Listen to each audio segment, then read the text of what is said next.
Undang-undang mobilisasi Ukraina menjadi masalah baru. Bukan hanya bagi warga yang ketakutan dan menghindari wajib militer, (WAMIL), namun juga jadi masalah untuk tentara yang mengikuti mobilisasi sebelumnya.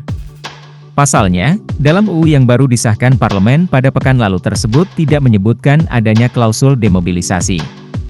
Tak adanya pasal demobilisasi ini diartikan bahwa pasukan wajib militer ini diharuskan bertugas hingga perang dengan Rusia berakhir. AFP mengabarkan bahwa seorang tentara Ukraina menganggap UU sebagai masa depan suram baginya.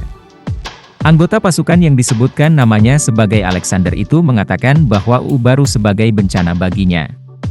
Ini adalah bencana, kata prajurit 46 tahun yang bertugas pada artileri berusia 46 tahun di front Donetsk itu. Ketika seseorang mengetahui kapan dia akan dibebas tugaskan, dia akan mempunyai sikap yang berbeda. Kalau dia seperti budak maka tidak akan membawa kebaikan, imbuhnya. Sementara Yegor Firsov mengunggah kata-kata kasar tentang undang-undang baru tersebut di Facebook, dengan alasan bahwa pasukan yang sudah bertugas telah terdemotivasi oleh perubahan pada menit-menit terakhir dan merasa ditipu dan dimanfaatkan. Dikatakan bahwa upaya kami tidak dihargai, tulis Firsov, menurut Politico edisi Uni Eropa, yang mencatat ketidakpuasan di antara pasukan yang lelah berperang.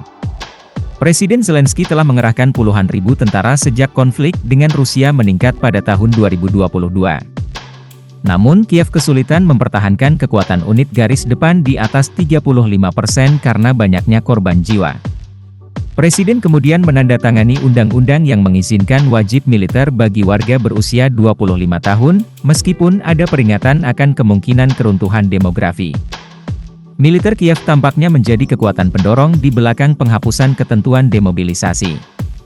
The Guardian mengabarkan, sebuah surat dari SYRSKY kepada Menteri Pertahanan Rustem Umerov mendesaknya untuk menyerahkan masalah ini ke dalam rancangan undang-undang di masa depan, karena militer tidak mampu menanggung kehilangan puluhan ribu pejuang pada bulan Februari 2025. Pada hari Jumat, juru bicara Kementerian Pertahanan Ukraina Dmitry Lazutkin menegaskan bahwa demobilisasi dikecualikan atas permintaan SYRSKY dan mendukung keputusannya karena dia memahami situasi operasional dan ancaman serta risiko yang dihadapi negara, lapor New York Times. Lazutkin sebelumnya mengakui bahwa pasukan yang bertempur sejak tahun 2022 semakin lelah, namun mengatakan bahwa sekarang bukanlah waktunya untuk mengambil keputusan terburu-buru. Pemerintah akan menyusun rancangan undang-undang terpisah mengenai rotasi dan demobilisasi, tambahnya, namun hal ini bisa memakan waktu hingga 8 bulan. Jika dan ketika Zelensky menandatangani RUU tersebut menjadi undang-undang, maka undang-undang tersebut akan memaksa semua pria berusia 18-60 tahun, termasuk warga negara Ukraina yang tinggal di luar negeri, untuk mendaftar wajib militer. Panggilan untuk mobilisasi akan dilakukan secara otomatis dan hukuman bagi mereka yang melanggar akan lebih berat, sementara pemerintah daerah akan diminta untuk membantu proses tersebut. Kiev belum mengumumkan kepada publik berapa banyak pasukan yang ingin mereka kumpulkan melalui langkah-langkah baru tersebut. The Washington Post mencatat bahwa mobilisasi ratusan ribu orang yang tidak populer berisiko memicu kepanikan. Para pemimpin Ukraina sepertinya tidak akan secara terbuka mengakui skala kampanye mobilisasi baru ini, karena khawatir hal itu akan menimbulkan kejutan di seluruh negeri dan menurunkan moral masyarakat, Washington Post melaporkan pada hari Kamis. Parlemen Ukraina minggu lalu meloloskan rancangan undang-undang mobilisasi yang telah lama ditunggu-tunggu, dan menunggu penandatanganan oleh Presiden Ukraina Vladimir Zelensky.